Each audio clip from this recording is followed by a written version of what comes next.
Ouais,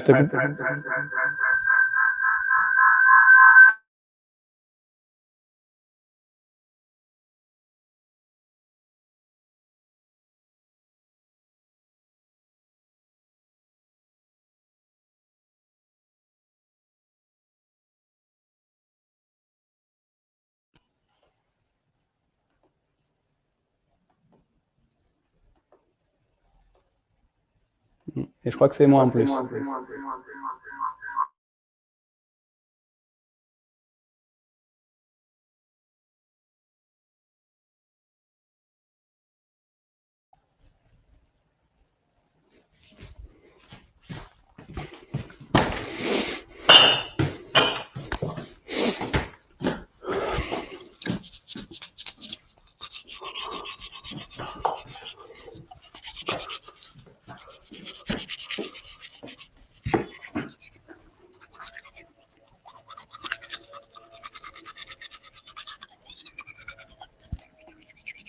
On dirait qu'on est live en fait. C'est marrant, le bouton il est appuyé.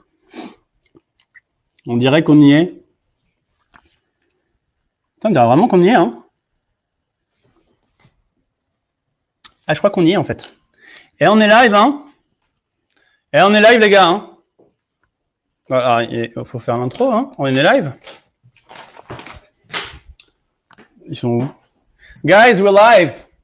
Anso. On est là, il faut faire l'intro. Faut faire l'intro, Anso.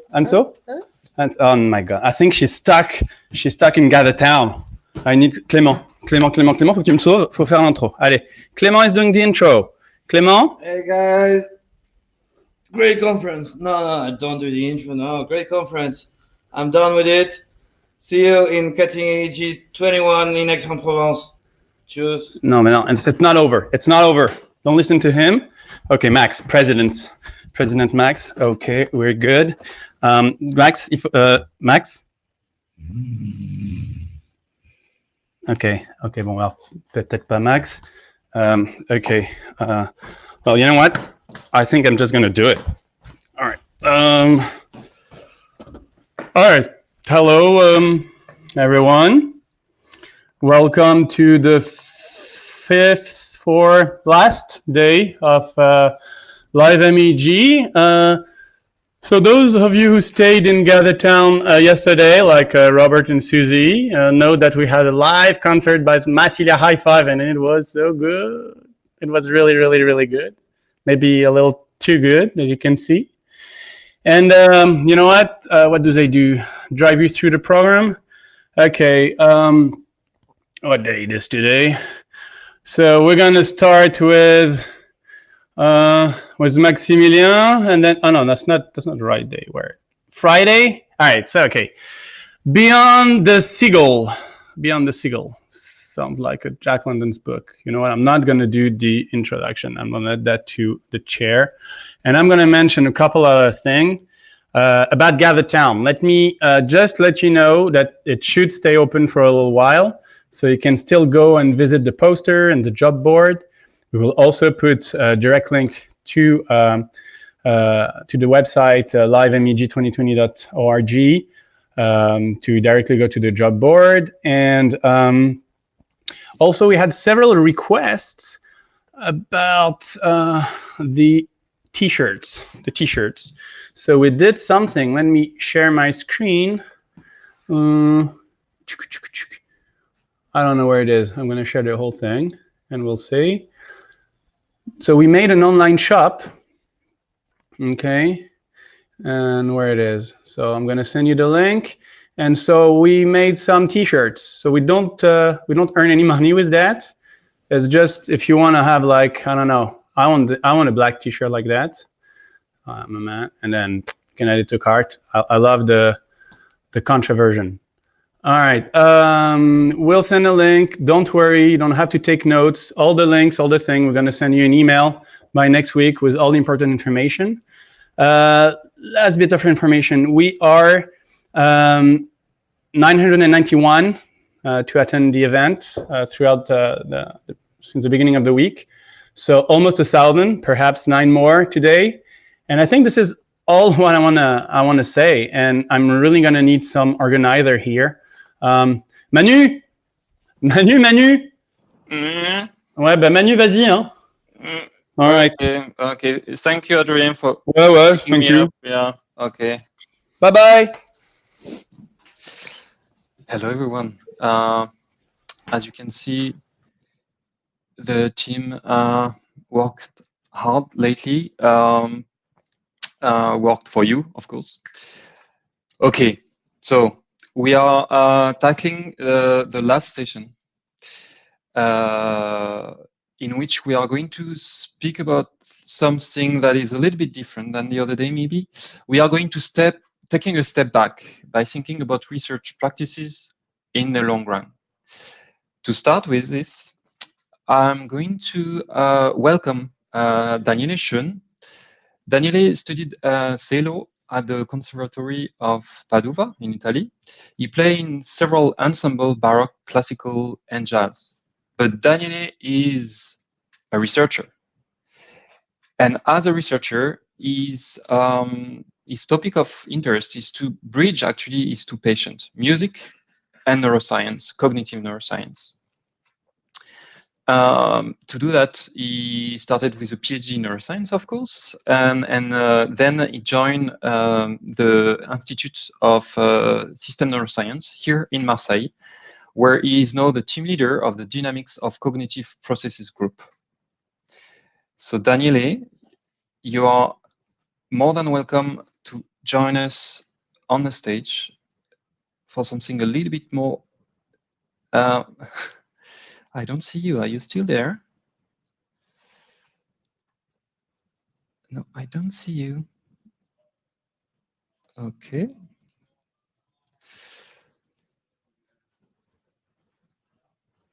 Daniele,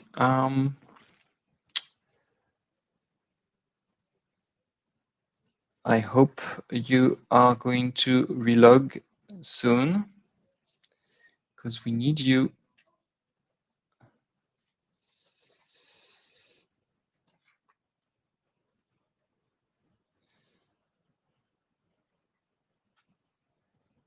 I can't see you.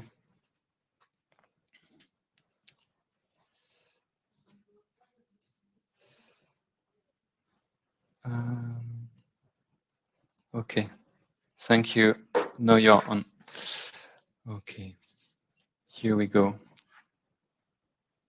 Ouais, merci. Voilà, Yeah, Daniel didn't party. I didn't party last night, no. Yes. Unfortunately. Unfortunately. Here we go. So Daniel, the stage is yours. We can start now. Excellent.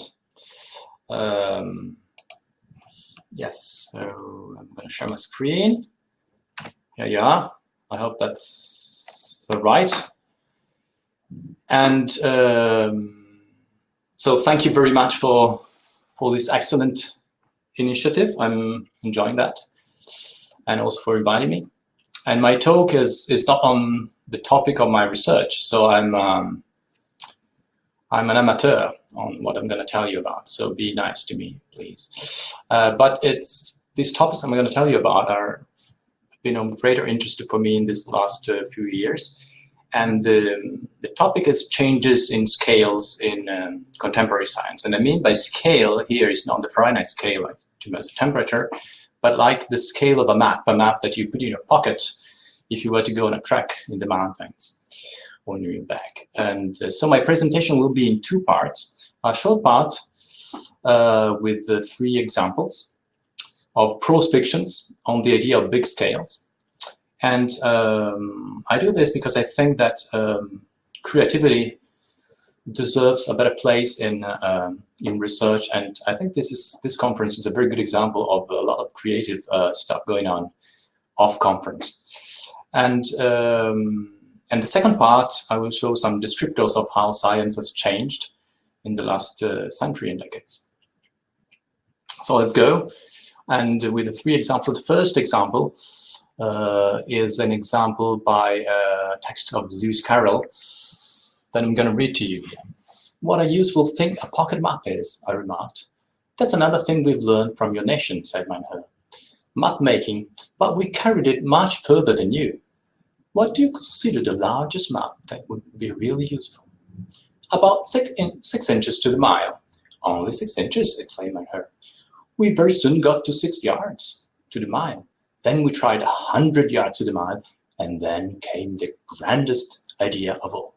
We actually made a map of the country on the scale of a mile to the mile. Have you used it much? I inquired. It has never been spread out yet, said my herd. The farmers objected. They said it would cover the whole country and shut out the sunlight. So we now use the country itself as its own map, and I assure you, it does nearly as well. It's on the same line of Lewis Carroll on one-to-one map. We have a text of Jorge Luis Borges extracted from the rigor of science, the rigor de la ciencia. Sorry for my Spanish. I'm going to read a short bit. In that empire, the art of cartography attained such perfection that the map of a single province occupied the entirety of a city, and the map of the empire, the entirety of a province.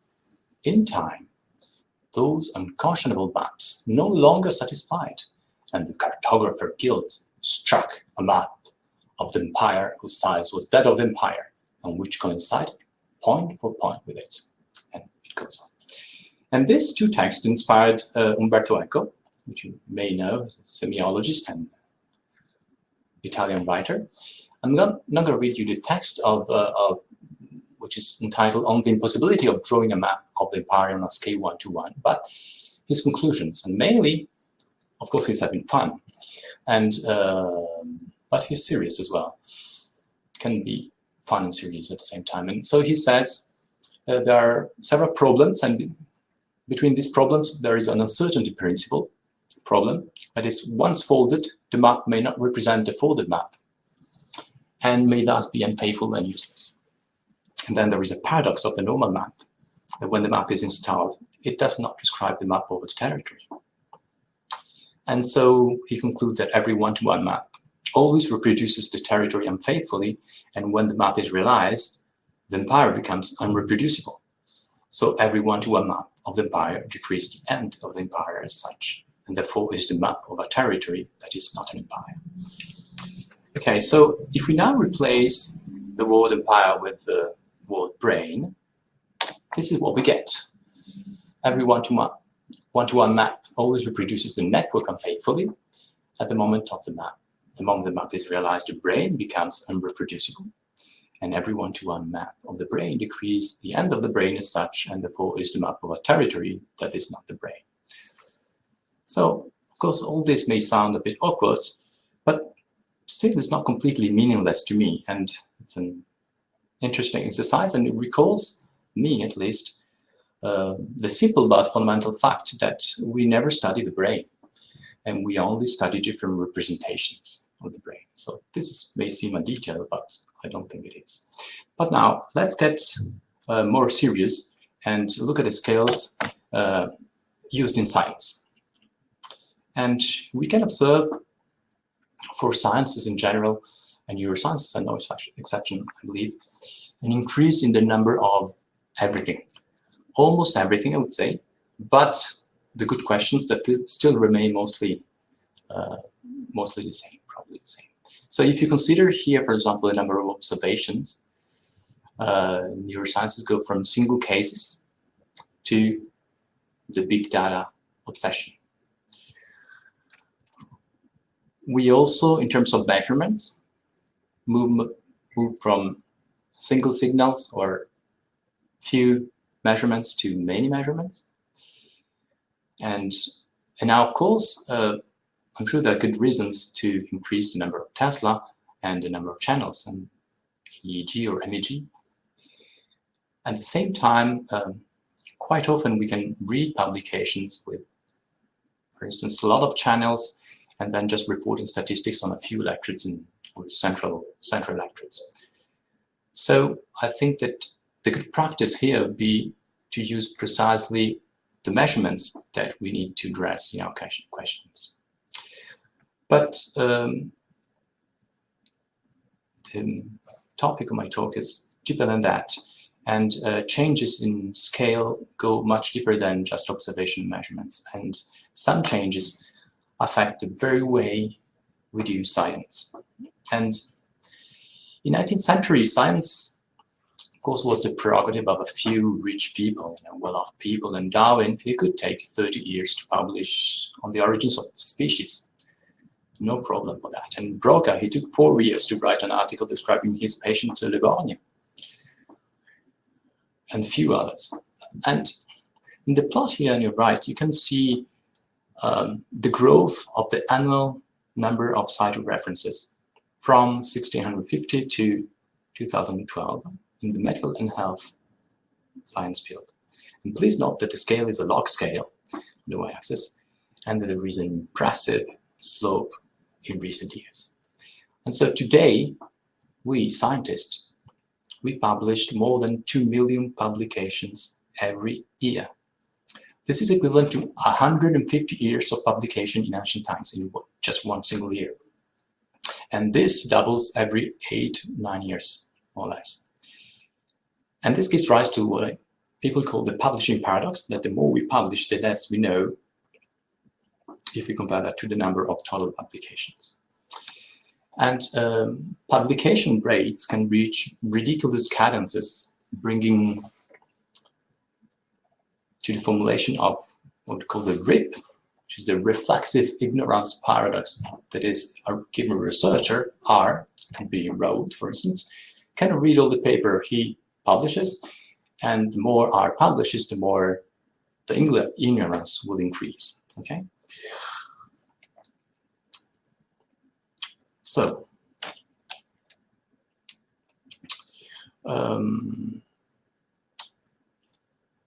we publish more and more, and the publications are based on more and more collaborations. Okay, and so this also produces a growth of the number of authors that are signing the articles. And collaborative science is, in my view, certainly a very, very good practice, so I'm not going against that. But just to be aware that only time will tell us whether this huge collaboration that can go up to 1,000 people are more efficient for scientific advances compared to the small team model that has been in vogue for many decades. So a key element contributing to changes in science making is related to science policy making. In fact, most countries, as you can see here, change funding policy towards a more performance-oriented policy. Okay, so government core funds globally decrease across time, and this gives rise to a global competition, to a competitive environment. So it's interesting to know that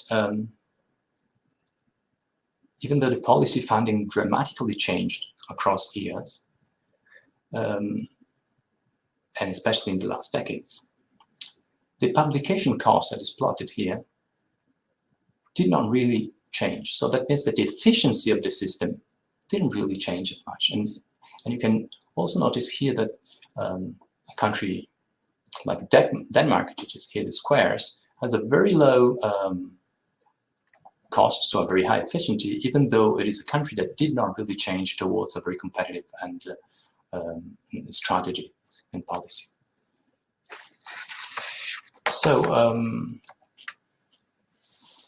even though these are the facts, but many people still seem to believe that competition is good for science as it is good for sports. And well, maybe in sport it's good, even though it can have some downsides in sport competition, as you can see here. But personally, I prefer to imagine the scientific community more like a chamber orchestra without a conductor. And in this chamber orchestra, the virtuosity doesn't lie in the abilities of an individual, but it lies in the ability to coordinate with each other actions. So the changes in funding policy, of course, went along with changes in grant size. And there is an impressive amount of money is given today to a rather small bunch of people. These are often highly publishing researchers with many grants already, middle-aged, males, and so on. And this is very personal, but I tend to think that putting a lot of money in the hands of few people is bound to affect the diversity of creative ideas and creative hypotheses. But this is a personal statement. And let's step back and ask the question whether scientific impact scales with funding. So in other words, we want to know, do academics with more money publish more, or are they cited more? And the relation between publications and funding size is somewhat unclear, as you can see in the figure on the left. Yeah, there doesn't seem to be a strong correlation between funding and publications. And if we look at the figure on the right, from a paper by Fortin and Curry, they point to the fact that here it's a research run in Canada. The impact is a decelerating function of grant size. So in other words, the more you put, the more you get, definitely, but the more you waste. And so also comparing the figures on the left column to the figure on the right column, which is comparing rich academic and extremely rich academics having more extra grants, big grants, there doesn't seem to be any clear difference in terms of publications or citations. And there are lots of studies on these topics, and this is another study showing that for young researchers, the distribution of top 10 cited articles doesn't change as a function of having received a grant or not. This is a study run in Holland, I believe, if I remember. There's another very important element contributing to changes in science making, and it's business, money. And so the best example of business, as you can guess, in science production is the editorial business. And every year we publish 2 million articles. They're worth a lot of money across 30,000 journals. And in our field, for instance, Frontiers published 80,000 articles. That's worth 100 million euros. And PLOS ONE in 2013 published 30,000 articles. And the market evaluation is 23 billion euros in 2012. And this is a very profitable market, and Elsevier profits 30%, so 30% profit, and Hindawi 50% profit. That's amazing. That's much more than Facebook and Google. And this is due mostly to the triple pay system that research institute and universities, they finance research, they pay our salaries, they give us grants, they pay the salaries of the reviewers, it's us, and they also pay the money so that we can read our own articles and our colleagues' articles. And of course, this went along with an explosion also on the number of journals, of new journals in the last decades. So the last important factor I'm going to talk about is, in scales, is the number of scientists. That's a delicate point. And yes, it is. This picture was taken in 1927 at an important physics conference. Attending, between others, were Schrödinger, Pauli, Heisenberg, Dirac, De Broglie, Bohr, Planck, Marie Curie, Lorentz, Einstein, Langevin. And so lots of Nobel Prizes. And today, but that's all the participants. Today, the American Physics Society counts 10,000 participants, and Society for Neurosciences over 30,000. So for sure, we are numerous, and there are 10 million scientists today. That's an estimate. And the number is still growing, and although differently in different countries, more in China than US and Europe, for instance. And the ratio of scientists is per 1,000 people is not linear over time, as you can see in this plot. And the projection for 2048, magic number, that's for Jeremy, and is 1 per 250 people. So one scientist for 250 people. So in these times, so why? I don't have to explain you what the R factor is, but if we apply the R factor to science, so we can define R as the number of PhD students that one academic has during a whole career, and R, the average R in US is 2014 is almost 8, meaning that in a stationary employment condition, only 13% of the PhD students will have an academic position. which is worth consideration. I have two final notes. I'm at the end of my talk, Manuel, and it's on good practices, because that's a topic of the conference. And the first is to keep in mind that research has an impact and on the environment. So big conferences such as Society for Neuroscience have a dramatic impact on the environment, highly polluting. Also, equipment could and should be shared, and computation should be taken into account in our carbon footprints. So not just share coding, but also knowing how much your code will have as an impact. And the second and last point is about flying. So flying has a deleterious impact on the environment. We know that, and academics contribute a great deal to that, and especially senior ones. But we have a good news here. On the right, you can see that the correlation between trips, kilometers, or tons of carbon that you produce and citation index, different citation index, is very, very low. So reducing the number of flights should not impact your career, especially at a later stage, of course. So I will end my talk thanking you for your attention and quoting this sentence that I really like by Marcel Proust. And I changed one word here, but the sentence remains: the real voyage of discovery consists not in seeking new landscape, was Marcel Proust. Could be for us scientists, not in seeking new methods or not in seeking new questions, but in having new eyes. So thank you very much for your attention. Thank you very much, Daniele, for this critical thinking and poetic journey across scales and time. We had a lot of discussion in the chat, but we are going to keep the question for the roundtable later. Okay. So Daniele, I'm going to call you back for that discussion. There is a lot of clapping in the living room. I don't know if you can hear. No, I'm going to go in the living room. Oh, thank you. Ok, voilà. À tout à l'heure. À tout à l'heure. Okay, so we are moving next with Isolt Ejabrichard. I had the chance to meet Isolt while I was a postdoc in Toulouse at the Brain and Cognition Research Center, where she completed her PhD a couple of months ago, and Isolt is about to start a postdoc at the Centre d'écologie fonctionnelle et évolutive in Montpellier, so not too far. Isolt is concerned, when you know Isolt, you know that Isolt is concerned by how science is done. Isolt is involved in many actions and events promoting the popularization of science.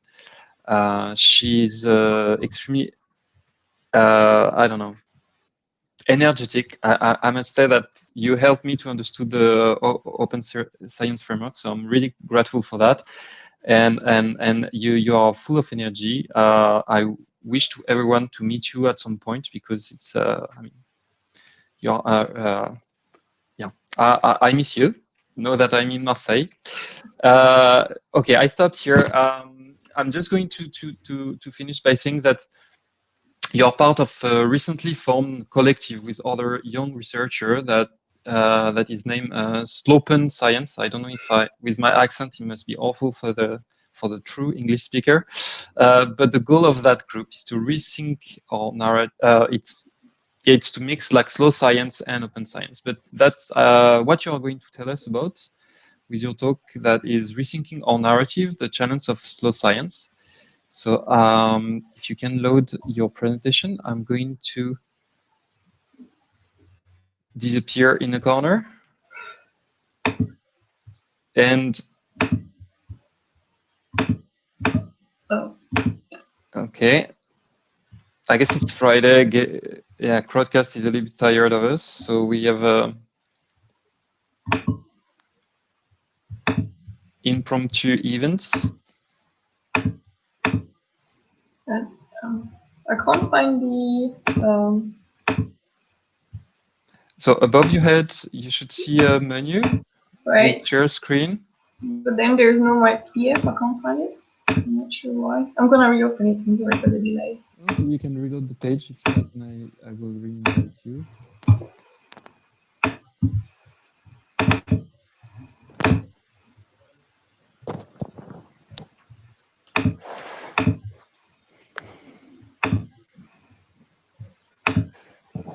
Ah, here it is. No. For those who don't know, we do a test right before every session, and it works only during the test, not during the real event. That's why, no, it's not working. Okay, here we go. Thank you. See you in a bit. Okay, well, thanks a lot for this lovely introduction. I would like to thank the organizers for this super nice conference. I really enjoy watching the different talks. And thanks, Manu, for inviting me to give a talk on that topic, actually. So which is rethinking a narrative, the challenge of slow science. And so here I'm talking from the perspective of a cognitive neuroscientist. I got interested in this topic in the slow science philosophy during my studies. And so as Manu mentioned, we formed this open science collective, so open for slow and open science collective, to discuss and debate the ideas behind the slow science philosophy and how to implement it in our practices. And so I'm going to try to show you today why it's important that we start asking different kinds of questions at the community level. And so it's also a nice complement to Daniel's talk. So there might be a bit of overlap, but I think it's good. So I'll start by the main topic of this conference, so the open science movement. So here I'm not trying to say that open science is not good, because it has very the open science revolution has helped improve the openness and the integrity and reproducibility of scientific research. So it solved several science problems, like it highlighted the importance of replicating studies by promoting replicability projects. It's also it helps providing a better access to data and codes thanks to the first of these new repositories like OSF or Git. And it also attempts to fight the bias for positive results by providing the easier pre-registrations or archives where you can put your preference or remove the negative findings if you don't manage to get it published. However, my argument is that this revolution is also ignoring important wrongdoing. For instance, the heavy focus on reproducibility tends to be biased towards lab and experimental sciences. And I'd like also to support this citation from Smalino and Makerweb, stating that replication is not sufficient to curb the natural selection of bad science. Although it improves the quality of publications, it slows it down, but it doesn't improve it, sorry. And it also doesn't increase the probability that the results are true results. And it tends also to reinforce the idea of sound versus soft science. In some sciences, they are not prone to reproducibility, like those who have huge medical data sets, for example, or historical data. And so another aspect that we have to take care of, and that Daniele mentioned, is this exponential growth of publications, which actually might be even more emphasized with this encouragement to publish also null and negative results. So in order to, I'm sorry, I'm a bit stressed. So the idea here is actually to try to go back to the origins of the troubles and to ask the question, how did we end up there? And so asking actually the questions of what went wrong that we now need to convince researchers of the benefits of opening science, and it should be the default mode, and also why we need open science tools to actually. So my claim is that we need to go to the roots of the contemporary problems that academia is facing. So to give some examples, I have these three quotations. So here's the first one from Yoshua Benjo. He's in the field of machine learning, but this applies for to every discipline. So he's actually stating that research culture has changed in the last few decades, became more competitive. Everything is happening faster. There's a lot of pressure on everyone, and even students that are more productive of their ideas and in a hurry to publish their results because they fear someone might be working on the same, or they might even steal their idea. And also a general trend is that PhD ends up with at least 50% more papers than what it was like 20 or 30 years ago. There's another complementary to this, which is like here there was like a survey recently conducted in the French academics, and they showed that 50% of the respondents, so it was like 2,500 respondents, admitted that they publish episodically or regularly unfinished works, and 14% declared that they had done at least once. So here we have about 64% of people had to actually publish unfinished works because of this pressure to publish fast and a lot. And 60% do not have time to follow the state of research in their fields, which is echoing these paradoxes that Daniele was mentioning. And another aspect is about the tyranny of the top-tier journals, saying that it's now a new requirement for tenure to actually publish in the top-tier journals of your fields, but it's also a poor measure of research quality within a system that punishes creativity. So to have an idea of this more papers, more knowledge, so as Daniele mentioned it, we have this accumulation of knowledge that grows exponentially. And so the question would be, what do we do with that knowledge? And does having more papers mean having more knowledge? So one response to this is like, well, the fact that retractions tend also to be on the rise. So we have more published papers, but we also have more papers that get retracted, especially true for top tier journals. And so there's this nice quotation from a researcher here on Twitter asking, how is this going to work? So many manuscripts being submitted to journals on a daily basis. Who has time to review and give each the time needed? Large volumes of low-quality papers keep getting published without thorough scrutiny. This is a serious disservice to science. So ultimately, retractions and also the non-reproducibility, they undermine not only the trust that scientists have in their own fields or in other fields, but it also erodes the public credibility in science.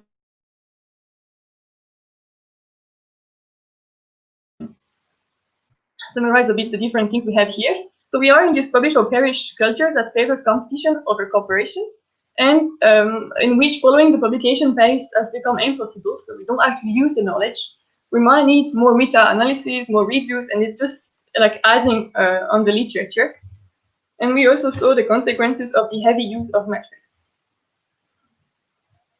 So this is all happening in the framework of the so-called fast science.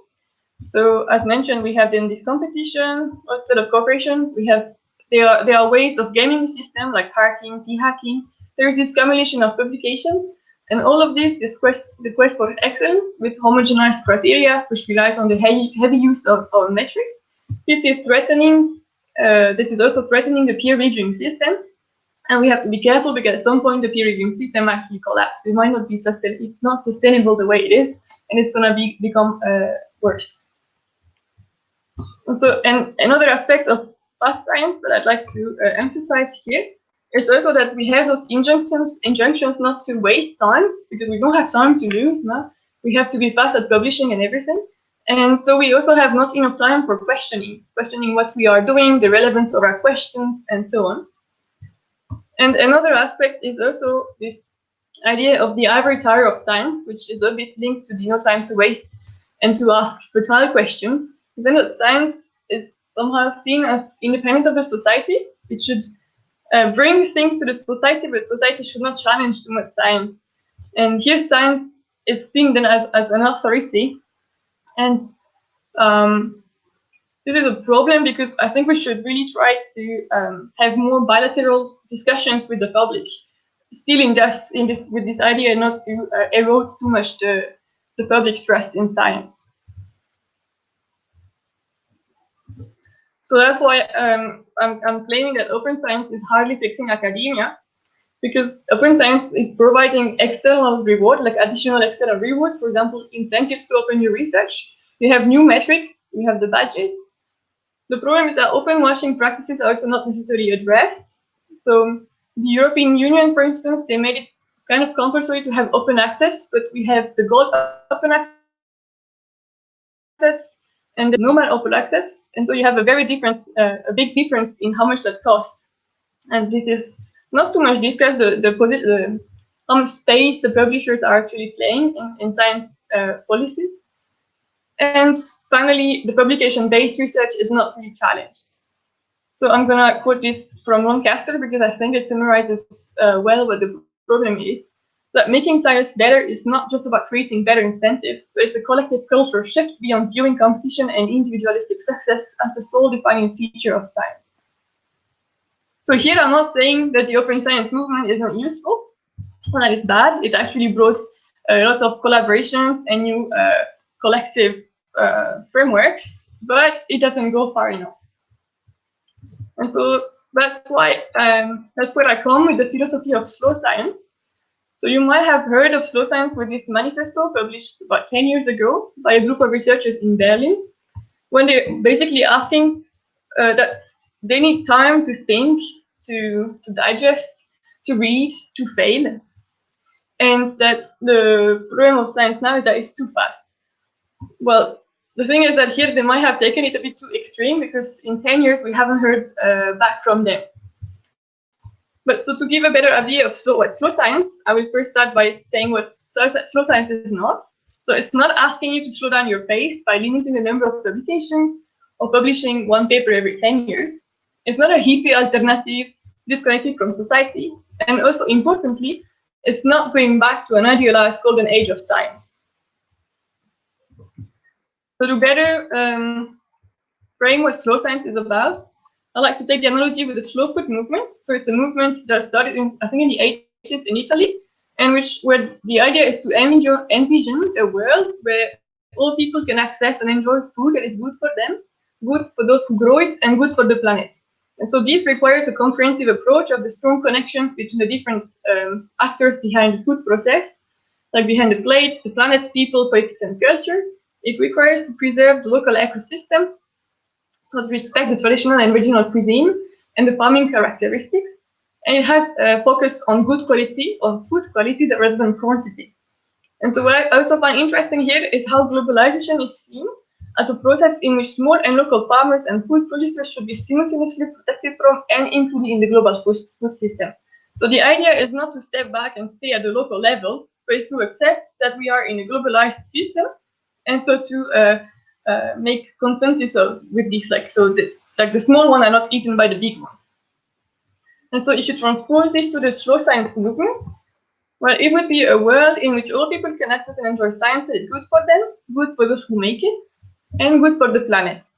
And so this would be with a comprehensive approach of the strong connections between researchers, industries, connoisseurs, citizens, politics, and funding, with the idea that here everybody that is involved in science, but also that benefits from science, should have somehow their saying, and also they should everybody should have the possibility to set their limits and state their needs, so that it would avoid one part to actually eat up the other part. And so now we can pretend that industries are somehow eating up research, in the sense that we have to target innovation and apply research more and more. So we have to be careful with this. Then there's the idea of preserving the local ecosystem.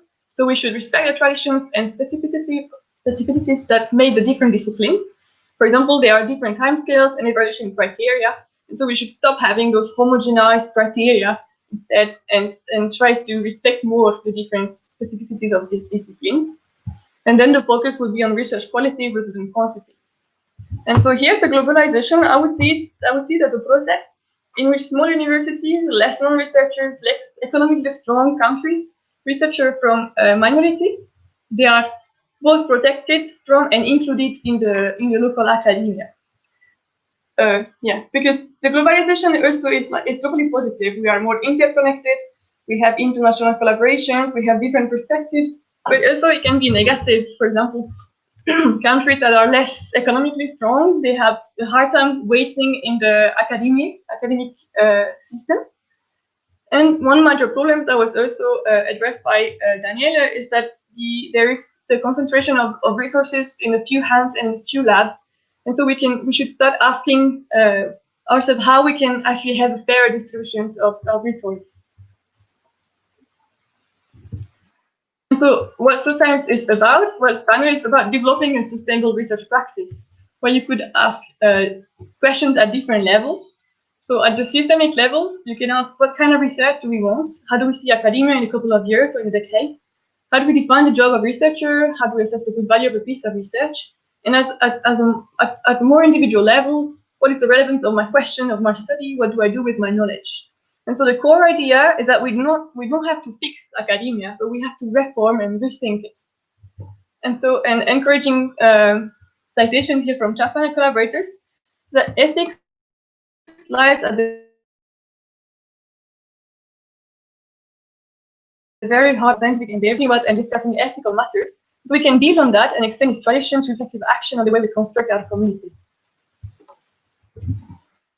So social science relies on a collective practice, depending on wondering, thinking, discussing, and sharing in recurrent cycles.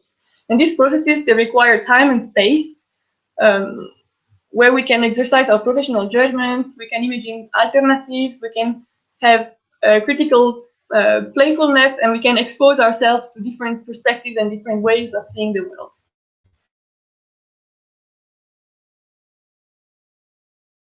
And so this also requires, and another aspect of social science is that it's an open, collective, and public practice where the goal is to improve the dialogue between academia and citizens. So I was shortly mentioning before, is the idea of having like more of a bilateral relation between the audience or the citizens and academics, instead of just having the academics coming there with their knowledge and giving it, like feeding the crowd, but more having like interactive discussions between citizens and research and the other actors of academia. And so I like this quote that summarizes a bit the thing. So this is generous thinking, listening to one another, recognizing that we have as much to learn as we do to teach, finding ways to use our collective knowledge for the public good. From the broadest rethinking of our political and institutional landscape to developing new ways of working in public, sharing our ways of reading, focusing on the most intimate practice of listening. At each level, we must be connected to fully part of the world around us. So it really goes against this idea of science as an ivory tower, and that we should engage much more with the different people that are part of the academic ecosystem. And so to give some ideas of how, like, where to begin in your own practice, here are some propositions. First, you can start to organize discussions within your team or lab just to start the conversation. You can challenge your injunctions, like we don't have time or we shouldn't waste time. Think about our relation to the non-academic world, for instance. You can check the Welcome Initiative here for some inspiration.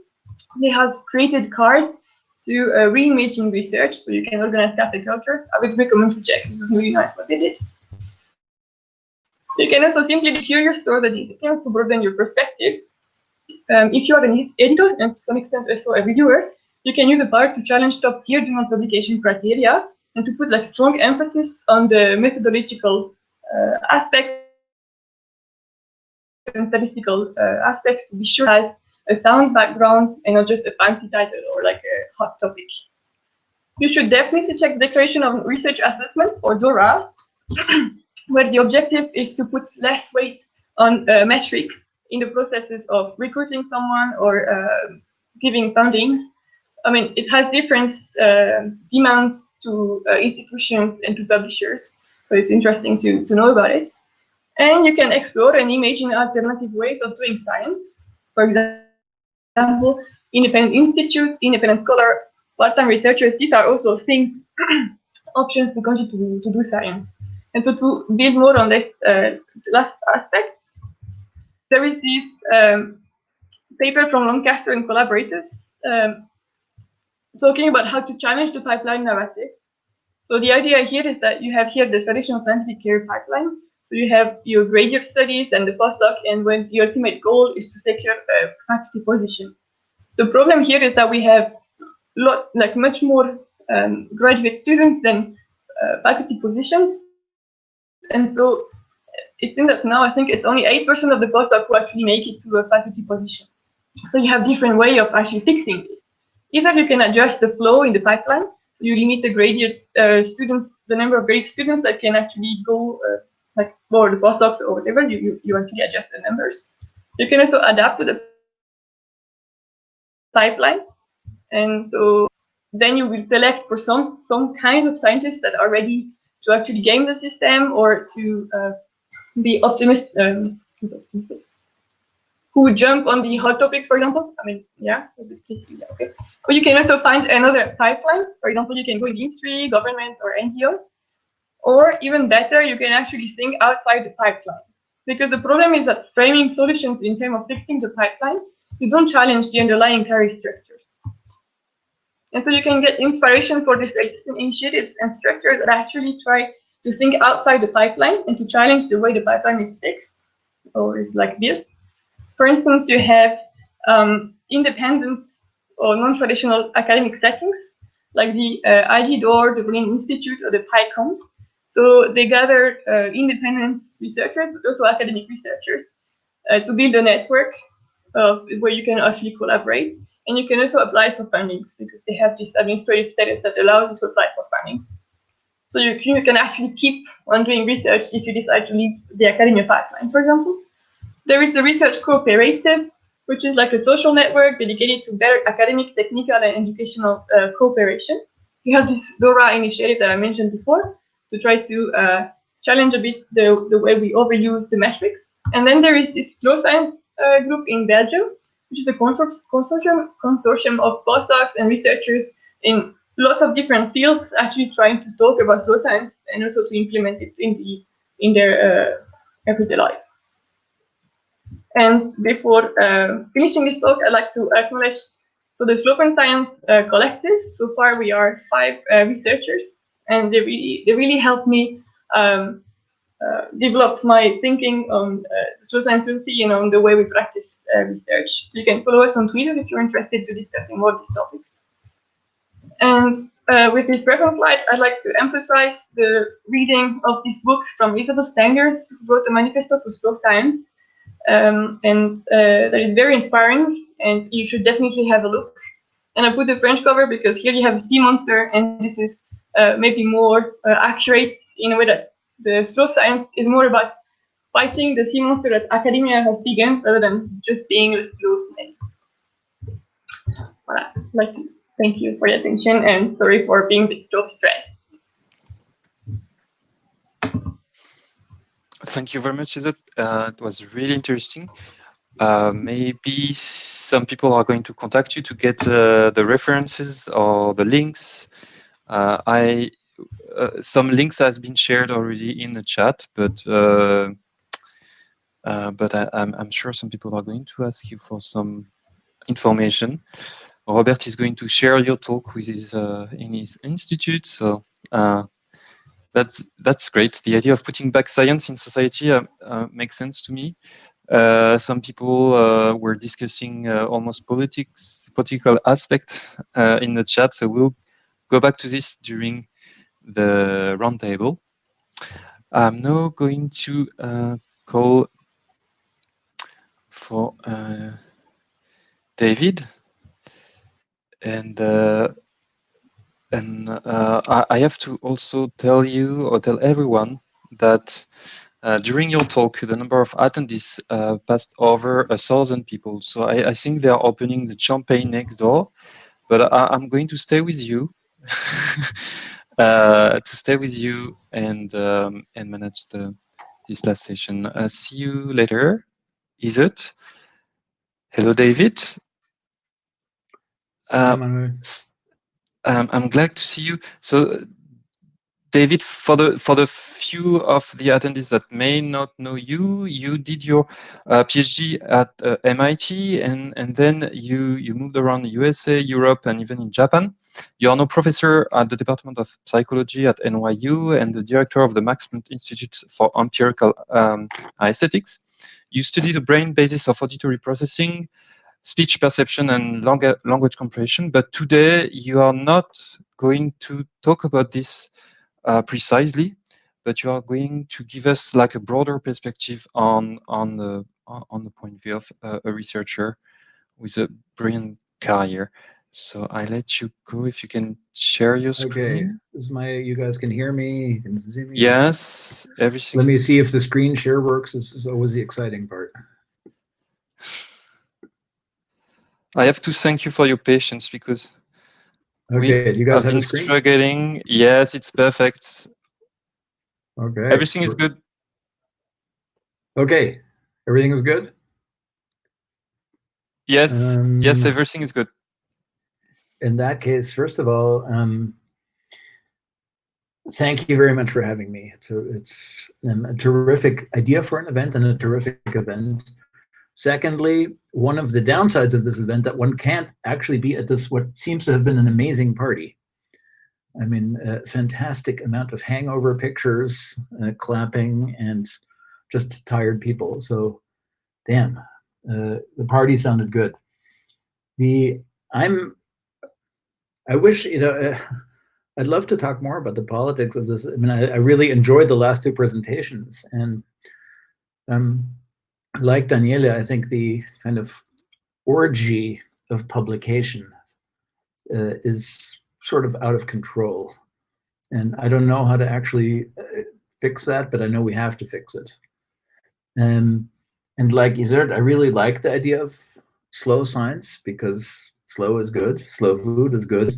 I think it raises a lot of interesting, fascinating, practical questions at the institutional levels, and we shouldn't just sit back, and it's absolutely worth reflecting on. So I think that's really good. And I don't have a particularly long and deep presentation. I just thought I'd raise a few points that have sort of been on my mind for a while, and actually they sort of fit with the notion of publish less and more carefully and do it slowly and be involved. So maybe, hopefully there's something to be said for it here. So let me start with where does it go?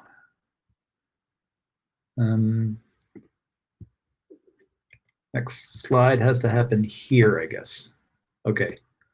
So this is a slide everyone has seen some version of. I stole it from my colleague Tony Mofshan at NYU, and it represents where we are in the time domain on the x-axis and then the spatial domain on the y-axis, and more or less, estimated where we want to be and where certain methods that we can use help us or not.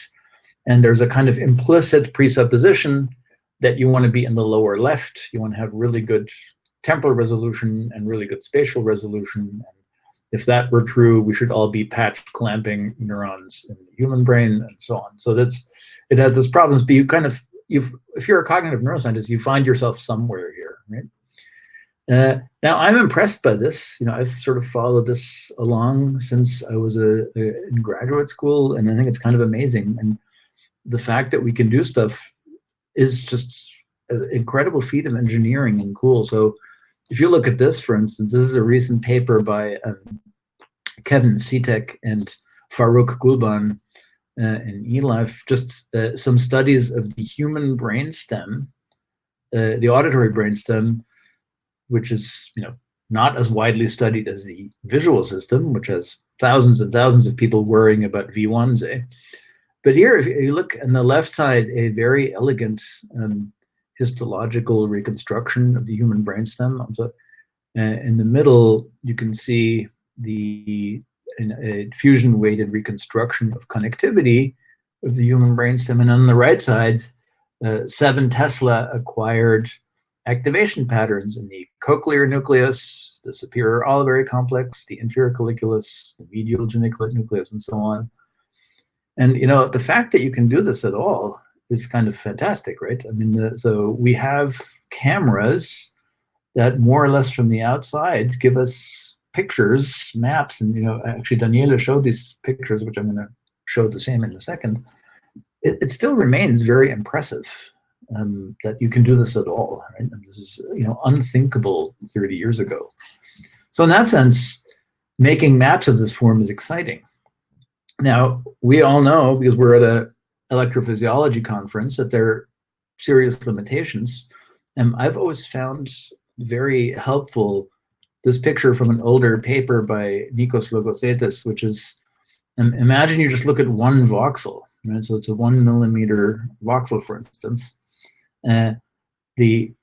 What's the mess that you're actually looking at and measuring, no matter what technique you have? So if you take a look at a slice like this, in addition to the multiple layers, like the laminar organization of the brain at this level, you should not forget that there's an unbelievable amount of vasculature.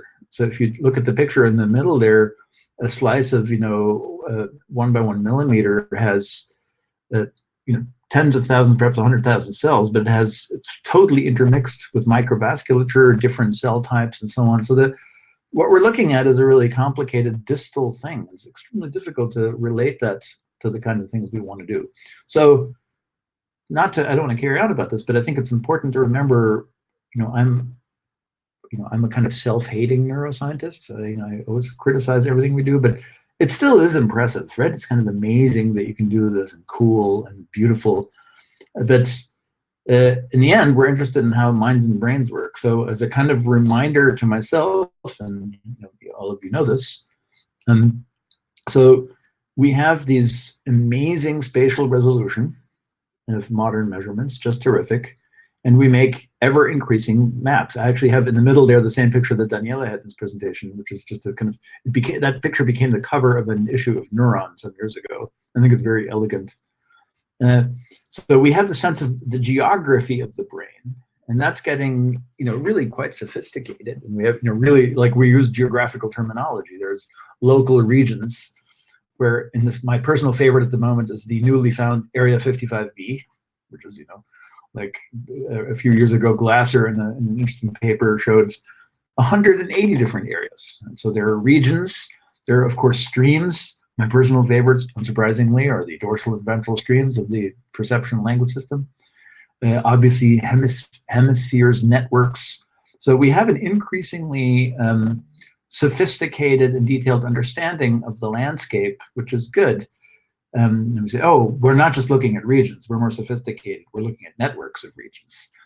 But honestly, that just begs the question. I mean, saying that it's a network is not actually an answer of any form. It's just a redescription of a different form of the data. So if we're doing slow science, then we should not be satisfied. We should have higher yearning than to have that as a description and say the answer has been provided. Why is that? Well, at the bottom of the screen, you see sort of what my position about this is it simply doesn't follow. I mean, if we're in the business of understanding brains as the substrate for minds, for perception and cognition, it does not follow that anything about the map itself allows the derivation of what are the representations, that the Lego blocks and the algorithms or the basic operations that support this. That's to say, no matter how high resolution a map is, the map itself, the spatial characterization, does not wear the functional answer on its sleeves, right? So what it is, and this is why it's so crucial and important and valuable, is it's kind of a test bed for experimentation. So you have extremely thoughtful, methodical, careful maps, if you wish, even cell by cell, if you want to go there, although that strikes me as crazy and unnecessary, in fact. But you can have, it's sort of like the one-to-one map that in the stories that Daniela showed of Lewis Carroll and Borges, which are very beautiful. So you don't need to do this, but you do need it as a test bed of how to look at things in a more particular way. So first point that I have, very simple, and everybody knows this, but just a reminder, the spatial resolution is fantastic. It's getting better and better. We love it. And we use it to solve what I call the maps problem, which is make ever better fine-grained maps. Cool, okay. But don't let it be a fool's errand, which is the picture on the right side, which is the, a map is not an explanation. As localization is not explanation. It's just a test bed for the next steps of the research. All right, my first point. Now, we're at an electrophysiology conference, presumably because we are into that, and we think that's important and relevant, and obviously so do I, and that's most of my work.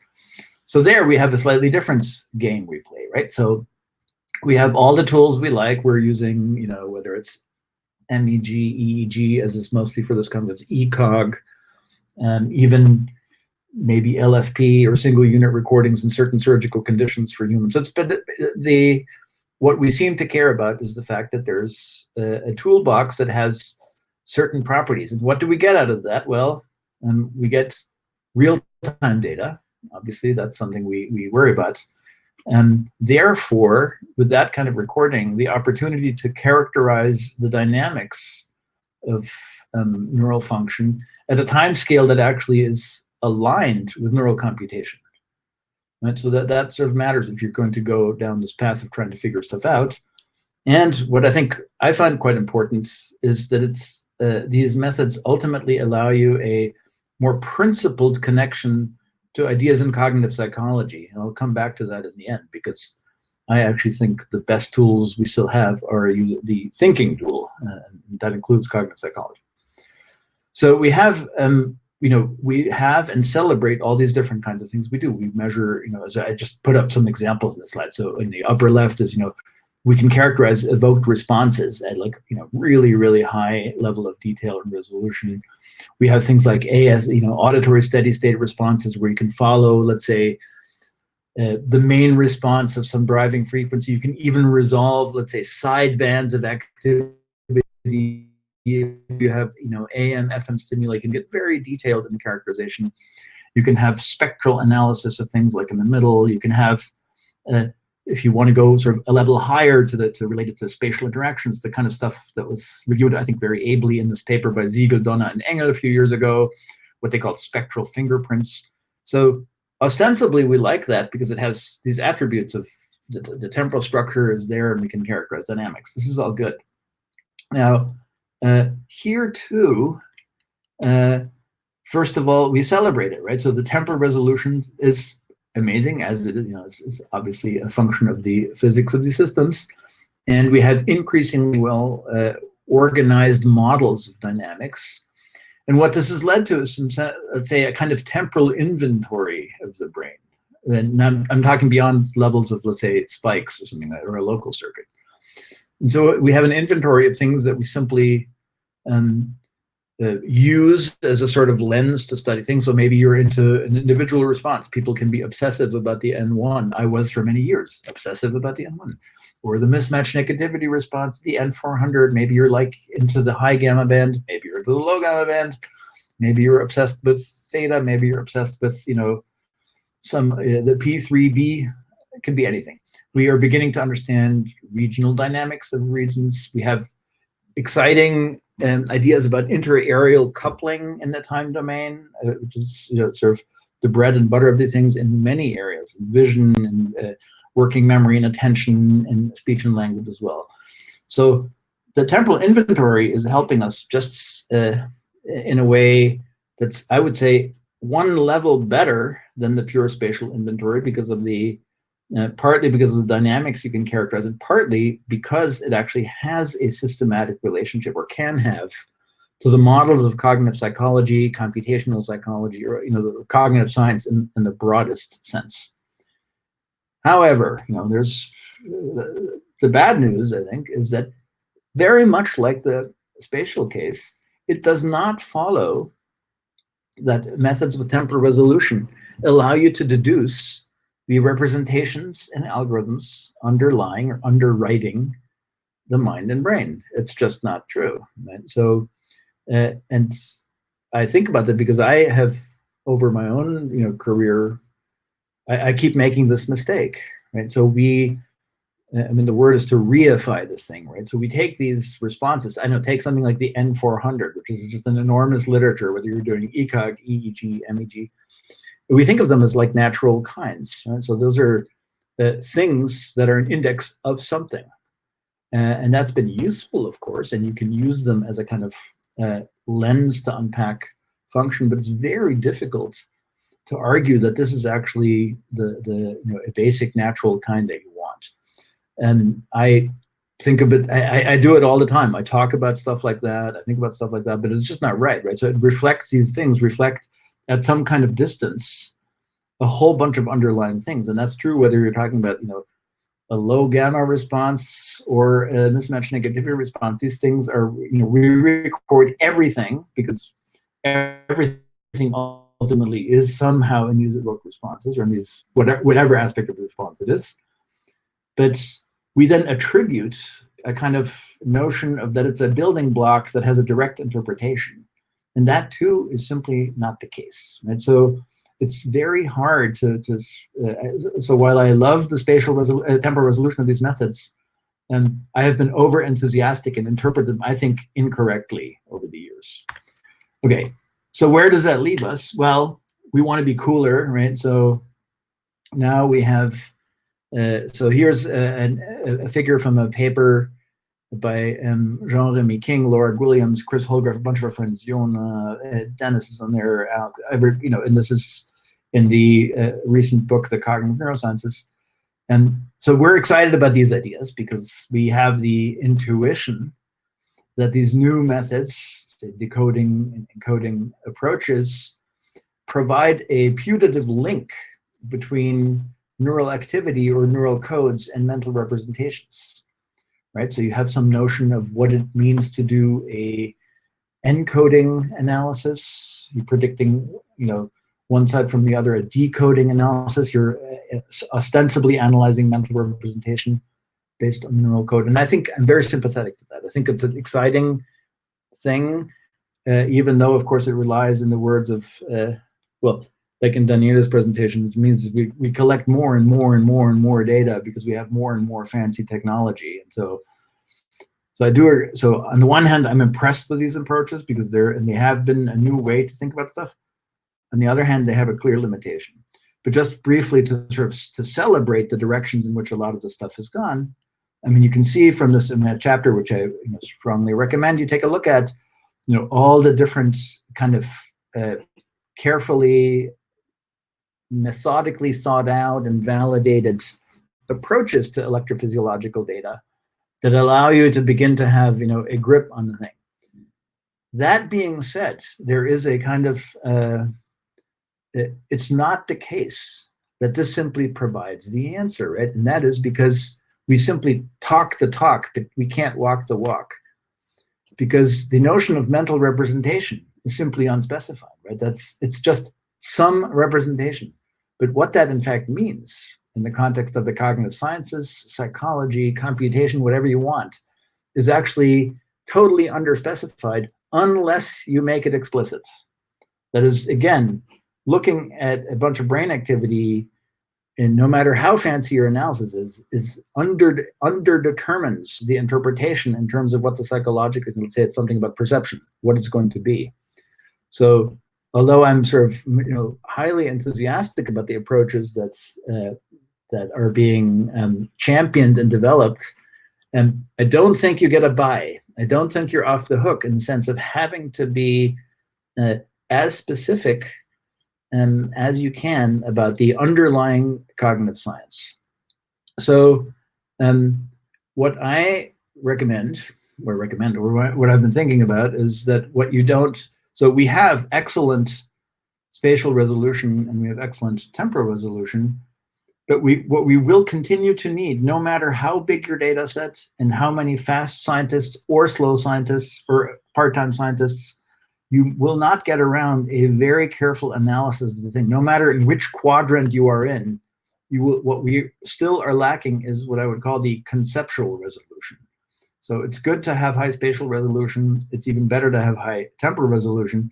But unless you have the right conceptual resolution, and that is in some sense a increasingly well-articulated linking hypothesis about what is the relationship between measurements and a hypothesis or theory about the mind, it's just kind of a non-starter. Everything will remain correlational, which is fine. I love correlation. Correlation's, you know, everyone's best friend. But we have a bigger yearning. I mean, I think we have a yearning to really have deep explanatory theories. I mean, so, you know, think of the physics Nobel Prize of this week, right? The three people, Penrose, Genzel, and Ghez, who won the Nobel Prize for first predicting and then elucidating a black hole at the center of the Milky Way. It's amazing. It's a deep insight based on very, very distal things, but long, precise, worked out theoretical things. So what I'm not in favor of is that we err on the side of data, and where I forget where this line is from, but I like it very much, which is your data are your theory. And so I'm here to argue in defense of the hypothesis, as it were, or in defense of ideas, hypotheses, theories. I do not think they're superseded by no matter how good your technology is. And you cannot simply blow this off. So adding to this graph about sort of space and time, I would say the single most important thing is actually using your head and analyzing problems, so that your analytic capacity of the conceptual nature of the problem. And if we don't do that better, we're going to have a lot of data which we don't understand and which in fact does not add to knowledge. Although my question to my colleagues maybe in the panel will be, what is actually knowledge? What's your notion of knowledge in terms of accrual? Okay, so my recommendation in that sense, more practical, is a few of us got together a couple of years ago and wrote a paper about where neuroscience is relative to trying to understand cognitive neuroscience or behavior. And we concluded in this paper, which you can argue with or say is a bunch of nonsense, is that neuroscience actually crucially needs behavior. I'm not happy with that term, but let's say careful functional analysis or cognitive science or computation. I mean, it needs it crucially to get the right interpretation about the ever better methods we have, but the very subtle aspects of perception, cognition, emotion, decision-making, memory, all the things that we have to do. So I think that's sort of my pitch. Don't forget that neuroscience needs behavior. Why is that? Because we have all these cutting-edge approaches that you guys have worked on and talked about in the context of open science, replicability, that are fantastic. But the cutting edge it will only be sharp enough if the conceptual analysis of the problem is in fact sharp enough. The sharpness of the conceptual knife has to be as good or higher than the resolution of the technical methodology. And that's all I have to say for today, and thank you, and I look forward to chatting more.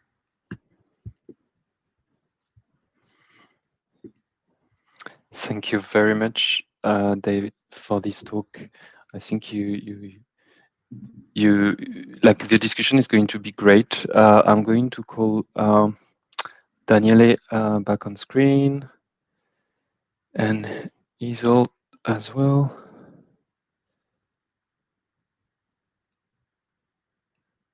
Yes, here they go. It's good. It's really good. Sometimes I see some students. I'm really glad that about your talk, because sometimes I see some students and they come and they want to perform a fancy analysis, but they forget to think first what they are looking for. Why are they going to do that, and what does it mean? This presentation is going to be useful in a lab. I'm pretty sure. Hello, Daniele. Hello, Isolde. You're back. Hi, guys. Hi, David. So there was a lot of comments in the chat. If we have several questions, you can actually, if you want to come on stage, people that are in the chat, if you want to come and discuss, it doesn't have to be a question, but if you want just to suggest something, or if you want to relate what is being discussed here to your personal case, just ask and we can bring you on stage. You can do that through the chat, or you can put a suggestion, your suggestion or your comment in the ask question menu. So there is one question that is rising, and that concerns all of you. So I'm going just to read it, unless Mariela, you would like to come on. Oh no, okay. I'm going to read it. In what way do you think PhD students and early career researchers can contribute to the slow science movement when they may still be evaluated under a fast science framework? So maybe Isolde, you start. Right. So, or anyone else, you can. Yeah, I'm just going to say that I think it's important to realize that there are different levels of doing slow science. It's hard to do it at a system and at a system level if you are like an early care researcher or a PhD student. but you can start by questioning your own practices, and then you can start by start conversations on practices and on wrongdoings in the academic system. So, sorry.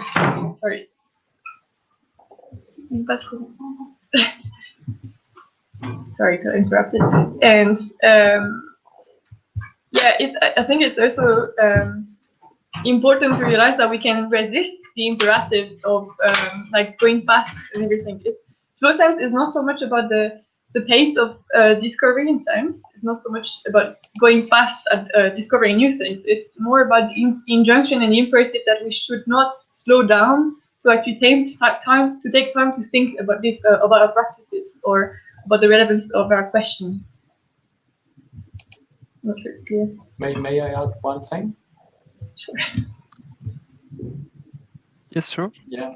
So I think that also, the first step of all this is becoming aware. So already, if you as a PhD student become aware, that's already a big thing. And so if you as a young researcher become aware of that the system there's something that you want to change, it's good, because we didn't do it. I was not aware when I was a PhD student. So you're already at one step beyond me.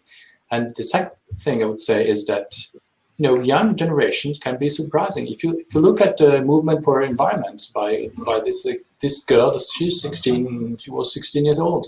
Greta Thunberg, and she did a lot of things. So don't think that because you're a young PhD student, you cannot do things. Of course, part of the responsibility lies on the back of people like me and David, and we can endorse it. And of course, we may have more.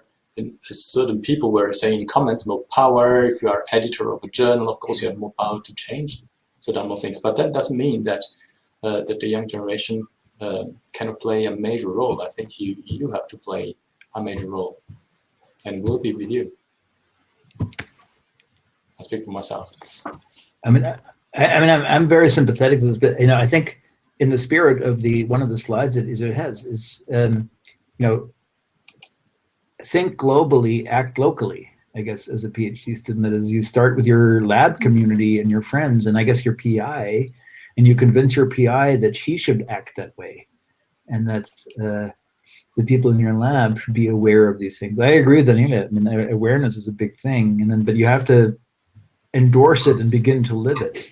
And I think many of us who are in the positions that we have the privilege of being able to hire people would be very sympathetic to creative solutions, right? So one of the things that came up there in the slides was, what about part-time researchers or citizen researchers and stuff like that? That's a really interesting concept, right? It requires institutional rethinking. And the question is, how would one implement that? How can you support someone like that? How can you pay for that? How can you give them a meaningful situation in the research community? And so it's a very interesting suggestion, but if you keep poking at people in institutional roles, there are a sufficient number of people who are sympathetic that I think it can be incremental progress. It's not going to be fast, but it's going to be slow progress on slow science, but still absolutely worth reflecting on. And some of the things I think are really a good idea. Some of it I think is a bit, too optimistic, but worth pushing on. Okay, we have another question from Giulio, a written question. How can we change the peer review system? I'm starting to believe that we should make radical changes to push for either a completely private model, that is, journals pay reviewers as consultant, or a completely public one, researchers organize their own free open access journal. What are your thoughts about it? About this suggestion or this point of view?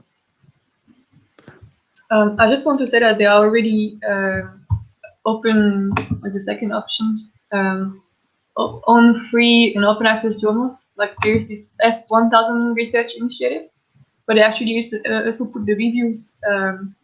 They go with the reviews are within the papers. So if you have the PDF, you have everything that comes together, and then you also have journal clubs for preprints.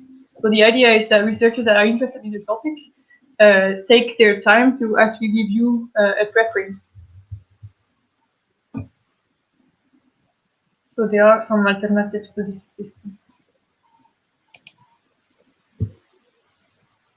I could add that I'd be slightly worried of a private model for journals where reviewers are paid. Not sure that would work, because then, you know, maybe if you're paid a little bit more, then you can have a bias for just minor revisions, and if you're badly paid, you know, have a bias for major. But I think that the option of journals owned by scientists, I think it's a very good option. That's already the case for many fields, less for our own field, but for mathematics and physics, there's a lot of journals that are owned by research institutes and that are completely free. So I think that's a good direction to go. Every year I hear these numbers that Daniele recited about the profit margin of some of these companies or publishers, and every year I'm shocked. And every year I continue to submit to these journals. Yeah. Right? Me too. I mean, and so there's a kind of, you know, shock and awe value to showing these numbers, or the economic exploitation of science in that regard. And I mean, maybe we just have to be seriously better citizens and say, screw that. I mean, so I'll park my thing on bioRxiv or arXiv or PsycArXiv or whatever, and be that as it may. That means, of course, additional work, because as people have commented in the thread, institutions look at your published papers for jobs and grants and hiring. But if we start by actually undermining the kind of unbelievable hegemony of some of these things, I think that's actually an important, make their life a little bit more interesting, actually. I mean, because I think publishers have, you know, the profit margin they're not going to mess with it, but then they should also not have the good stuff anymore, right? But I do it. I mean, I have to say, I have to take one for the team here, because I'm always whining about it too, and yet I send papers there, right? We all do. We're not actually putting our money where our mouth is.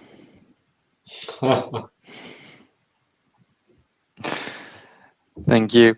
I'm going to move to the next question from Rotem Chris Peel. Do you want to come online, maybe? Just say yes in the chat, because you didn't say if you want or not. Okay, I'm going to read the question then. If you think of the fast pace of science as a part of a bigger trend of acceleration in culture, technology, etc., can we force it to slow down? Perhaps we should change the size of a finished work to be smaller and easier to follow, or perhaps have some work be smaller so one can sometimes focus on a bigger theory-driven work and sometimes on smaller and quicker work. So changing the scale, I guess, that's maybe for you, Daniele. I'm trying to understand. That's definitely for you, Daniele. It's the yes, you have access to the question. I'm trying to understand the question. I don't know what you mean. Perhaps have some work to be smaller so one can sometimes focus on bigger theory driven. Maybe Rotem, you can come and tell us about your question. I mean, the first part, I mean, while Rotem is linking, coming online, I mean, the first part of the question is, can you slow this down? I mean, I don't know. I mean, we have to ask sociologists of science and philosophers of science and historians of science. I mean, my gut feeling as a practitioner is no, right? I mean, so there are the few areas of research, brain science being one of them, where it's one of the foundational challenges of modern science, right? The brain's really complicated. and relevant, just like energy is relevant and a few other things. And so it seems very unlikely that the overall pace is going to slow down just because of the societal relevance. And the question is, can we slow the individual processes down? But I think that the massive, it's going to be very different. And how would you regulate that, right? What would be the slowing down? How do you decide? I mean, it's unclear to me how that would work. What's a decision metric to say this line of research is not going to be, then it ends up being very application oriented. That we don't want, right? So I think it's a very subtle, complicated issue. I can't imagine how slowdown would work. I know that there are scientists that suggest to limit the number of papers published per year, or the size of teams, for example, like how many students or postdocs a PI can have, as a way to address the increased publication.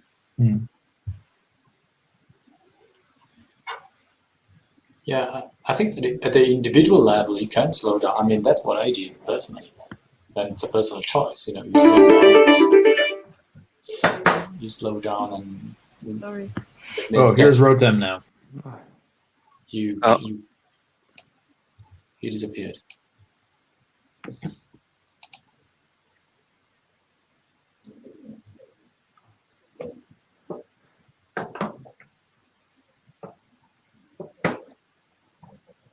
Okay, here we go. Sorry, it was really buggy. It took me out. I couldn't actually hear some of your answers because of all the joining the screen process thing. I think what I meant was that perhaps, like, do you even think we can force something to slow when everything around is accelerating? Mm-hmm. And perhaps we can say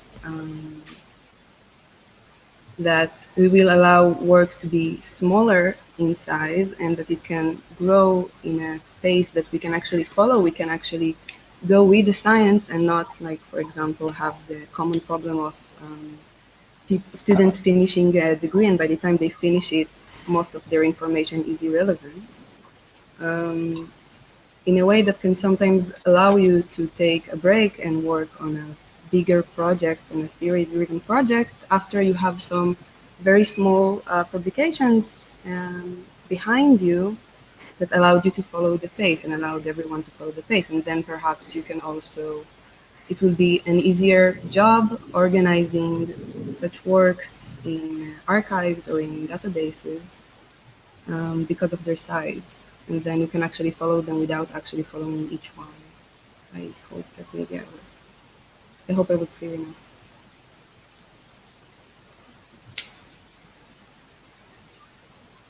Thank you, Rotem. Yes.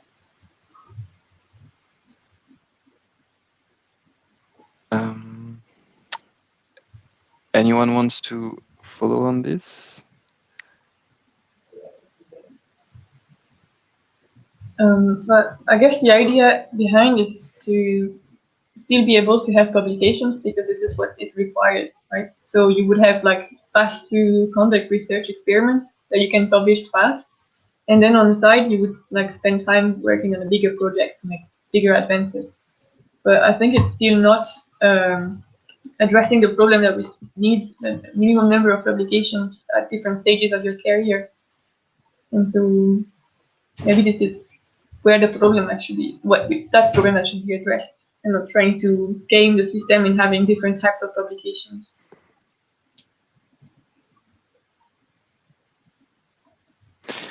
Okay. Thank you, Rotem. We are going to move to the next question. That is for you, David. Given your perspective on hypothesis-driven research, what do you think of unsupervised deep learning approaches? They're unsupervised, they're not deep, and they're probably not about learning. I mean, so look, again, that's a technical approach, right? So unsupervised learning is a choice about certain procedures of things, patterns that you extract, but presumably the domain is something, that you restrict because you have a particular idea of what has to be learned, what has to be the time scale of learning. So for instance, is this a question about engineering, or is this a question about how we understand minds and brains? If this is a question about engineering, I'm incredibly impressed by unsupervised learning, carry on. If this is a question about how minds and brains work, I assume that the underlying motivation is one where there's a very well worked out reason why you might think that unsupervised learning is the right thing. That there is no feedback signal, no teaching signal, that you extract things using certain kind of things. So I'm not at all against it, but I assume that the domain is actually restricted. So imagine like you point a camera out a window and you record everything. You have a high resolution camera, you record 10 years of data, and then you just describe everything you see using unsupervised learning. That a theory of meteorology not makes, right? So if you're interested in describing the weather is one thing. If your interest is understanding meteorology, it's a different thing. You still will need a kind of underlying ideas that are at the end game of the unsupervised learning. So I'm totally friendly to it, but I don't see it as in principle divorced from the notion of a model or a theory or a hypothesis. Okay, maybe a follow-up question from Karim for you, David. What about the virtuous cycle between advanced computational approaches and conceptual thinking, hypothesis generation? Mm-hmm. I think it's funny. It's called virtuous.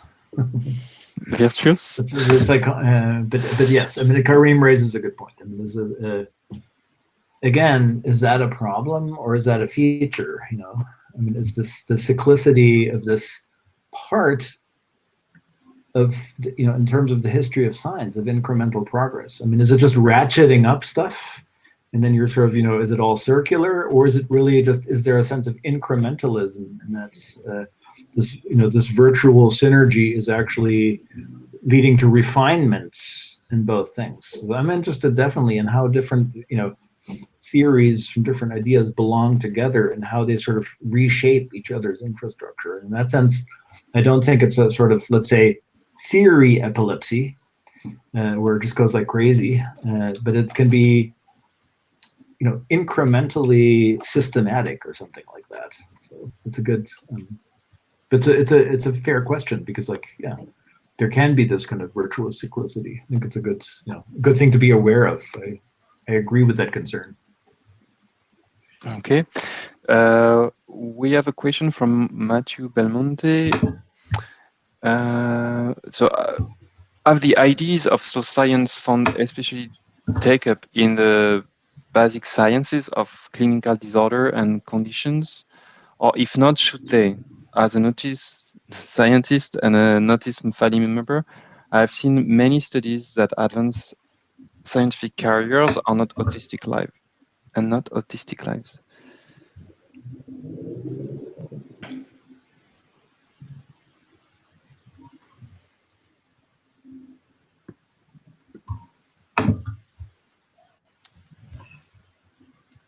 That's for Daniele. Well, all difficult questions are for me. All those that I don't understand. So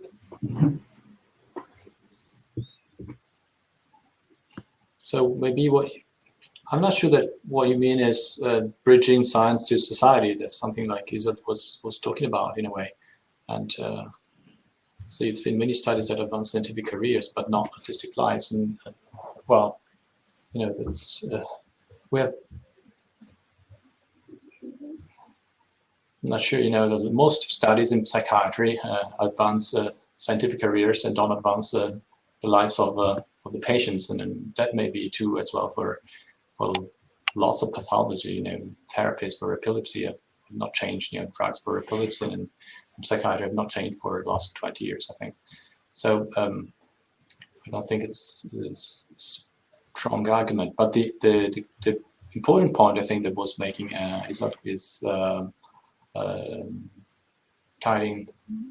making more strong links between the science, you know, and scientists and citizens, so that science can be really change in a way, and get out of the ivory tower and doing our research and go and talk to people and think that, and something that can really change life to people is that there are people like us that are working, even though we don't succeed, but they're working around the disease, around different type of problems that people have in their life. So I'm not sure I've answered your question. But maybe I can add that maybe there's also a tendency to try to somehow fix the disease and not really to consider how to improve people's lives. For instance, the literature on autism is not trying to find the genes that might trigger autism, or how to try to find a cure to autism. And it's not so much about trying to find ways of improving people's lives or to have them more easily included in society. And so maybe that's one of the issues. It's like depending on what scale we are looking at. Yeah, and the idea of the norm behind this is important, like abnormality. Yep. Okay, we have a question for David and Daniele, but Izzet, you are, of course, welcome to give your point of view on this. Do you think the free energy principle by Friston et al. Can provide such a multi-scale framework from neurons to behavior and cognitive phenomena? Good luck. Again, for Daniele. Yes, it's an easy one, yeah. I mean, look, I mean, does anyone, if you would be so kind, I don't know who the questioner is, but to explain the free energy principle, it would be very helpful. Okay, Ada, I know you want to stay offline. I still invite you. If you don't want to join us, you just refuse the invitation. I don't know. I mean, look, I mean, I have really mixed feelings about this kind of stuff. I mean, I'm a big, I mean, Carl and I are friends. We are, we interact positively. We fight regularly. I think it's very bold, but it's just really hard to kind of make into an actionable research program that's comprehensible. I mean, it's so broad. I think he's hiding under his Markov blanket in order to not. But it's a very bold idea. But I mean, it worries me that a lot of colleagues coming from physics and mathematics find it so difficult to understand. But I'm sympathetic to the goal. I think it's bold thinking. So in that sense, it's cool. It gives us a target to argue about, right? We can say, Carl, are you nuts? Or Carl, how does it deal with the following thing? So I don't know. I'm confused by it in any case. So, can you hear me? Yes. Yes. Okay. So I agree that there are many unclear conceptual points in this framework, but broadly, this the goal is to somehow bridge these levels with the variational principle, optimization principle that is true both for the low scale and higher scales. So you could, there are others actually, other variational principles. And I was wondering, people can argue about the basis, the theoretical basis of this theory, but I mean, do you agree that a similar theory could be such a I mean, I'll tell you one thing where I think it's a good, theories of this that are supposed to be cross-cutting across scales like that, right? Are, I think, bold but extremely difficult. So I've been always sympathetic to. There's an old paper by the physicist Anderson. I think it's Philip Anderson from 1972, in the journal Science, which is called "More is Different," and it speaks to the issue of that when you look at different levels of organization, the kind of one-size-fits-all explanatory model is unlikely to be satisfying. It's probably not descriptively adequate and may not be explanatorily adequate. And so, because we don't use these ultra generic principles to explain, I don't know, let's say family dynamics, right? So you wouldn't use molecular biology to describe family dynamics, or traffic, or for that matter, how V1 deals with V4. So there's something very difficult about having the kind of the grain size theory that cuts across so many neural and psychological scales at the same time. But I find the ambition of the enterprise quite fascinating and worthwhile doing, insofar as Carl and all of Carl's friends, collaborators, and students can decompose it into things that can be explicitly tested at these different levels of abstraction. Yeah, good. In the same, for me, it would be in the same line. The answer is when you have a theory that is so general, that has potentially the power to explain everything, then the risk is that it doesn't explain anything at all. This is the risk. But potentially, it's. I also like Carl's ideas, but then saying that biological agents try to minimize the entropy level.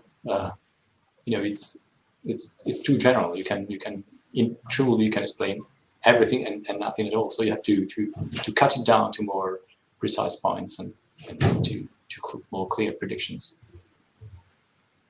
specific predictions, I would say.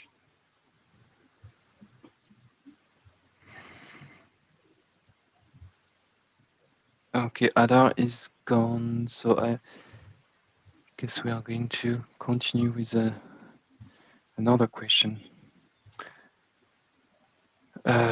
This one was for David. What do you think about Gori Bujaki ideas that neuroscience roots in philosophy are problematic because our psychological constructs are somehow fuzzy? Mm-hmm. I think Yuri is wrong about that. In fact, I just wrote a paper about that with my colleague Fede Adolfi, which was published a few weeks ago, which is called, Yuri's book and paper are called The Brain from Inside Out, or something like that. And I think our paper is called The Brain from Inside Out Turned Upside Down. I think that Yuri tries to argue for something that is simply not the way the history of science has proceeded. That is, that psychological terms will be generated or will emerge from neurobiological investigation. That's to say, you just look at, and Yuri, by the way, is a colleague of mine and a friend. And we had actually a very nice exchange on a podcast a few weeks ago. And Fede and Yuri and I are writing a paper together now, sort of trying to find rapprochement. But the basic position of Yuri's is you just characterize the neural system. You measure, and then the interesting psychological constructs will somehow find themselves there. And we argue strongly against that. That's actually plausible, and we call it the implementation sandwich. That is, we call the title of the paper is Against the Epistemological Primacy of the Hardware. And the idea is that even if you say, look, I'm interested in characterizing the brain level as thoroughly as possible, you're making implicit assumptions to begin with. So you're making sort of an early guess about something. That's even reflected in your choice of the instrument, in your choice of the species, in your choice of which what aspect of the nervous system. So there's a kind of implicit theory anyway, and then you have theorizing at the end. So you actually sandwich your biology anyway. So if you're interested, I mean, I don't want to take too much time. If you're interested in this particular issue, Yuri's recent book, The Brain from Inside Out, and his paper in eNeuro, and then Federico's and my response paper, it goes through these arguments in some detail, and hopefully it's a short and not too boring read. So you can see our more detailed arguments there. It's an eNeuro.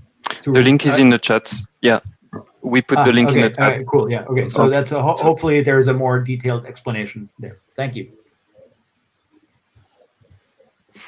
Okay. So the organizers,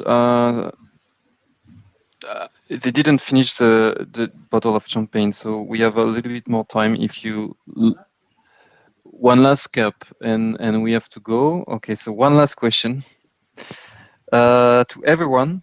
Do you believe that, in some sense, research in cognitive neuroscience or neuroscience in general is at a kind of standstill, that we are not really going forward? This has been said in the case of physics, for example.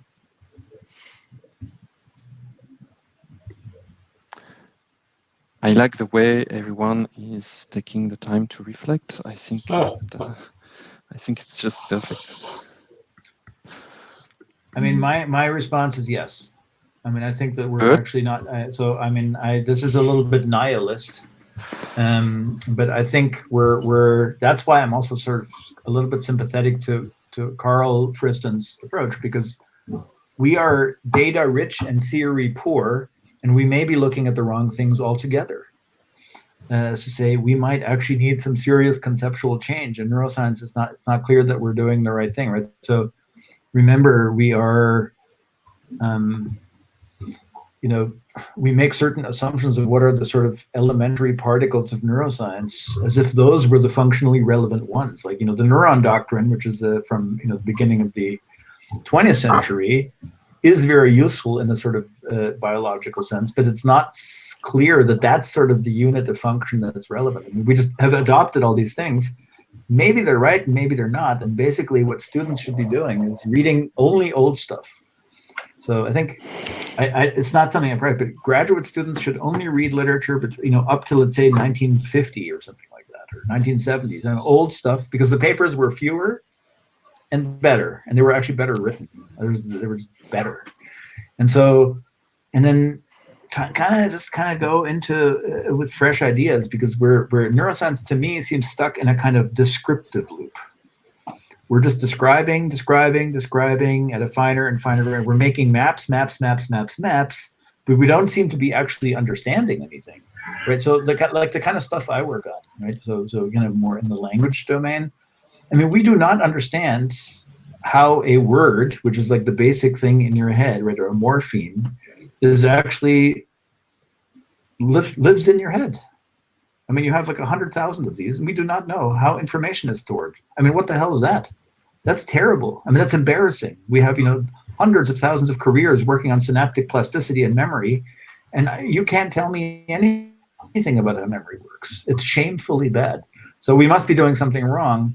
So while I think it's the greatest field to be in because it's so cool, we are not doing so well. That's all I got. Let me add one thing on this, because this being standstill, I also agree with David in a way, but I have a positive feeling about it. That is, if we take also a sociological perspective, like that of Thomas Kuhn on the scientific revolution. So maybe we are right in, you know, in the point where this standstill point is going to be a turning point. So that we'll be forced to change. It's once we realize that we are there is an impasse, that we can go further. That's a good moment to change direction. So I also think that it's sort of a standstill point, but I think that this is a positive thing, and that it's better to be in this moment of science that, you know, being for 20 years thinking that you are in the right path and that you have to push your path. I think it's good to be right now here, that lots of people starting to question, say, oh, maybe that's not the good path, and so we're gonna see a change, and the change is gonna go start, you know, right now with the young generations, reading the old papers. Is it the final word? Well, this just reminded me of a talk from Michael Herzog that he gave on these aspects, and his claim is that we are too much into reduction, like, and so we lose the, like, by trying to divide everything in smaller components, we actually we might get lost in the complexity, and we might not be able to answer the question. I found it an interesting thing. Okay. Thank you. There were more questions. I think there are more questions even popping up, and I had my own question, but I guess I will ask my question when I will see you personally. I'm very grateful that you accepted to join this session that is a little bit special, but I think you are too. You mix kindness and other qualities. I stopped being personal, but I guess, yeah, Daniele, thank you. But I'm really happy that we share that moment. I'm sorry again for my awful accent. It's like this when I'm speaking about neuroscience. I hope you were. I'm glad that you were able to read the questions, and I've been told to tell you that there is a new session, the last one, the 14th, that has been open in LiveMEEG 2020 Crowdcast website, which is, I don't know where my window is, but it should be on the top. You have a menu that you can pull out, and then you can click and join the next session. That will be the roundtable. We will take about half an hour to discuss the meeting, basically everything we have been discussing. I think there was a lot of crosstalk. Like we started with cognitive bias, and we finished on this. I think we kind of we did some links. There were a lot of things that has been a lot of information that has been exchanged. So we will try to sort this out. The videos will still be available, and we are trying to get all the links from the chat on the side because there are many that I couldn't write down. So we will see that with Crowdcast. So I'm going to thank you all. I'm going to show you because I guess you wonder how it is, how it looks like, and why I'm here.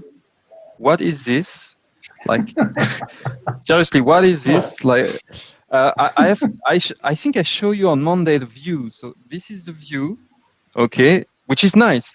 This is the office. Actually, it's an office for kids. So so I was a student during that chairing while I was chairing.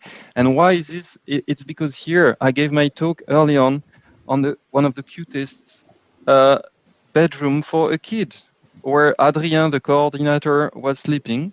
So as you can see, it was really like homemade. Everything was homemade, and I have to show you where we have to go through to come into that space. This little door, if I can, if I can call that a door. So, and on the other side there is an apartment where the rest of the team is preparing the closure session. So okay, that's my.